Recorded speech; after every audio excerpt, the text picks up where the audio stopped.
Hey guys, Kevin here. What I've got here is the Shure SM58. It is apparently the best selling microphone in the world. There's another variation of this called the SM57 by Shure, and it is pretty much 100% the same. The only difference is that this pop filter at the top, if I get it off, is not included, so it kind of looks like this. Retails at $100 in the USA and around £90 in the UK. But I have noticed that if you're buying this second hand, this thing has been out for years and it's so common that you can't pick up a bargain. In the UK I noticed that CEX sell one for like £35 second hand. So it's a really good mic, but you can pick it up used at a very, very good price. So yeah, I would recommend looking out there at used prices before you jump in there and buy it new. So what I'd like to do in this video is take a closer look at it first, and then we can do an audio test and we can see how it performs. Now before we do that, just to stress though, this is a dynamic microphone and it requires an XLR connection, but you can use accessories such as this to connect it to just about anything. So you could use other peripherals, other accessories and connect it to your computer or connect it to an audio recorder. I'll be using an XLR to 3.5mm connection to connect it to my audio recorder for the purpose of this video. But let's take a quick look at the actual microphone right now. Okay guys, so this is the Shure SM58.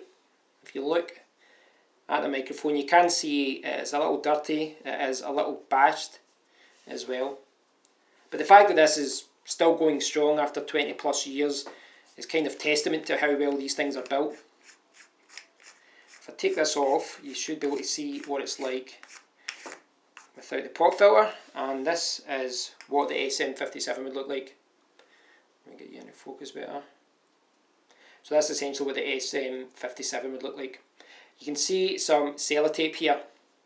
Now this is there because, well, it's not there anymore, but you can see the marks of it.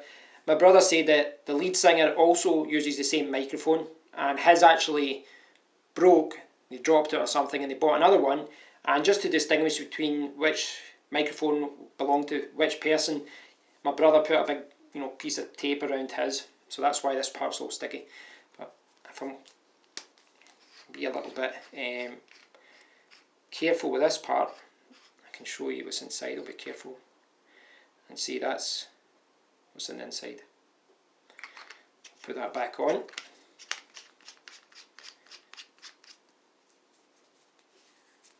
So this is the world's best selling microphone. As I said, you can get different variations of this with power switches, etc., but this is the best selling version. So what I'm going to do just now is connect this using my XLR connection, if I can line it up correctly. So that's all locked in, and I'll put this to my audio recorder, and just to show you which audio recorder I'm talking about, it's just a little one there, and it's going to go into this microphone input, if I can talk correctly, it's going to go into the mic input here. So I'll put that in just now. So you're now listening to the Shure SM58. This is actually my second take of this because I was silly and I left the camera on manual focus, which meant that when I did first record this, I was just blurring into the background, but everything's okay now, we're on autofocus. Just want to quickly show you this setup. Now this is the Shure SM58, and then I've got an XLR to 3.5mm connection cable, which is a Sennheiser KA600 if you're looking for that. I like it because it's coiled, which means it's short when you want it to be, but you can also extend it. And this is my Sony ICD SX2000 audio recorder, which I love and I use every single day. So one of the things you'll probably know is that this is a dynamic microphone, which means that it won't pick up a lot of background noises, a lot of background effects and buzzing and things like that. That's perfect in lots of situations, and obviously a condenser microphone might be suitable in other situations. For example, in YouTube, one of the most popular microphones that YouTubers use is the Blue Yeti.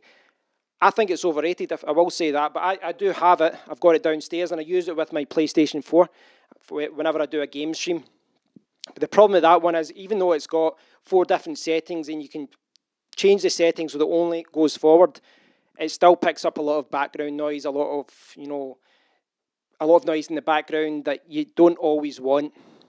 For game streaming, I've found that it's quite good for, sitting on the couch and streaming a game. I think it works well, but it couldn't work in this environment. If I had the Blue Yeti there, it would pick up typing, it would pick up my central heating, it would pick up all these noises outside that you don't want to hear.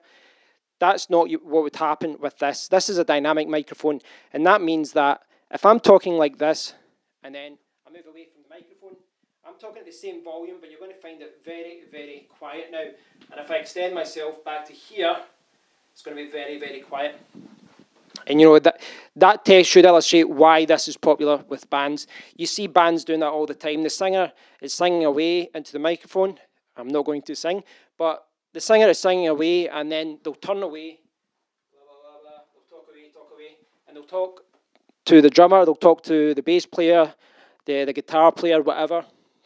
And that's what a dynamic microphone is very, very good for. It's going to be very, very suitable for musicians, for vocals, for backup singers, for the main singer. It's going to be good for podcasting. It's going to be good for voiceovers. And you can see the setup that I've got here. Whenever I do screencasts and things like that, I usually sit here and do it on my Mac because I've got the boom arm set up. And it means that using a dynamic microphone such as this, I'm not going to pick up a lot of background information. This audio recorder, for example, is a very, very good microphone in its own right. The two little mics at the top are pretty good, and I think they do punch above their weight. But even this sometimes will pick up a lot of noise in the background that I don't want. For example, my central heating, the fans from my computer, things like that.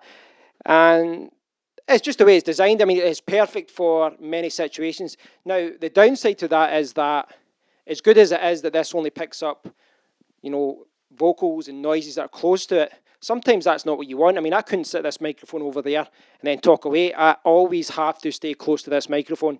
So, I think I am stating the obvious to many of you, but I think it is worthwhile clarifying to those of you who don't know a lot about microphones that this is a microphone that is designed to be held close to your mouth. You need to stay close to the microphone at all times in order to get that rich, really, really nice sound that you get from it.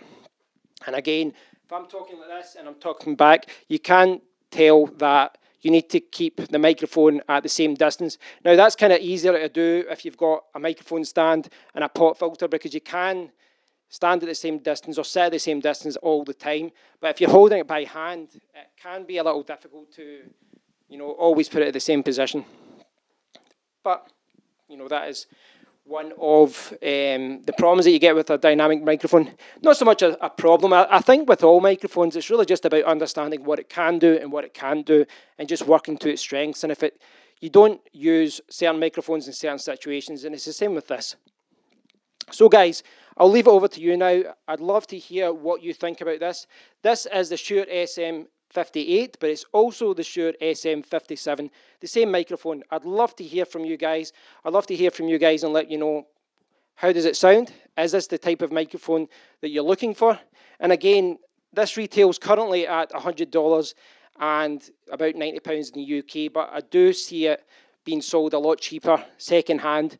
So personally, for something like this, I've said this before, I do buy a lot of used electronics. For certain things, I'll buy new. For other things, I think it's better to save money and buy it second-hand or refurbished or, damaged. In fact, the Samsung Q2U that I've used all the time over the last few years was actually a little bit cheaper because the box was damaged. And, of course, it was something like, I think it dropped it down from £55 down to like £40, so it saved me a lot of money. I mean, what do you do with the box anyway? You either throw it away, or I sometimes keep them up in my loft so that when I sell them on, I can sell it with the box. But if you can save money, I would. I don't think this is something that, if this is brand new or it's 10 years old, it will still work. This thing works really well.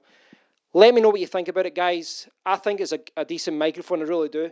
But what I'd like to do in another video is compare it to this one, the Samsung Q2U, because that's the other dynamic mic that I've got. And this is the one that I use a lot. Now, this is XLR as well, but the benefit of this one is that it also has a USB connection, so it's a little bit more versatile in that regard. But it'll be interesting to do a comparison of those two, so please stay tuned. Please do subscribe to the channel, but at the moment, please do leave a comment. I'd love to hear what you think about this microphone. Let me know what you think about it. Let me know what you think about the quality. And if you've got any questions that you want to cover in the next video, let me know and I'll do my best to answer them. Thanks for watching, guys. Till next time, cheers.